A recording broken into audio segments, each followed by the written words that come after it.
सब मौरी नै सिद्धिएछ मरेरै। अब गाह्रो हुने भयो। विशाल मौरी के बिरामी झरीले त होइन होला।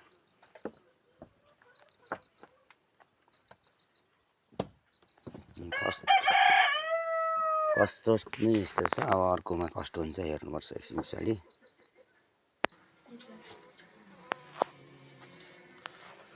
यो खोपीमा चाहिँ यो सालमा यो असारमा आएको थियो। थोरै आएको थियो। बरु यसमा चाहिँ निकै यसको जनसङ्ख्या भएको रहेछ। अब ठ्याक्क अब यो मङ्सिर पुसतिर चाहिँ काट्ने हुन्छ। म सफा गर्दैछु। आज कार्तिक 15 गतेको दिन हो यो। मह चाहिँ लागेको रहेन रहेछ। यहाँ अरूले विश्वास गर्नु हुन्छ हेरेर। खाली हो यो सब। मुनि चाहिँ बच्चा हो।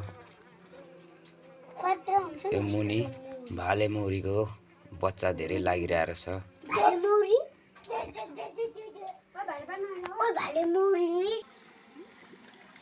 ल मित्रहरू धेरै डोडहरू हेरिसके। यो अहिलेको समयमा हुने बेला पनि होइन हैन।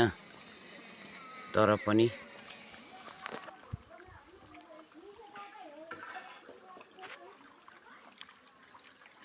यसो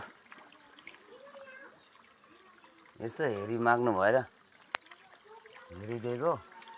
अहिले चाहिँ मौरी छैन। भोलि पर्सि हुनसक्छ किनकि डोड खाली छ। यसपाला मौरी धेरै खतम भयो। एउटा डोडको त सिद्धिसकेको रहेछ मरेरै। अब एउटा खोपाको अघि हेरियो त्यसमा चाहिँ ठिकै रहेछ। यसमा पनि ठिकै छ। तर धेरै किराहरू जालहरू लगाएर रहेछ। अब सफा गर्दैछु। अब ठ्याक्कै पुसतिर चाहिँ कोही कसैले अर्डर अनुसारको त्यतिखेर अर्डरमा चाहिँ तपाईँहरूलाई पुर्याउन सक्छु। अहिले चाहिँ अर्डर गर्नुहुने सम्पूर्ण महानुभावहरू नरिसाइदिनु होला। किनकि झरी बढिरहेको अवस्था छ र त्यही भएर पनि नहुनु सक्छ। यो यस्तो हो है त। यति भन्दै अब यो डोडलाई पनि बन्द गर्नु चाहेँ मैले।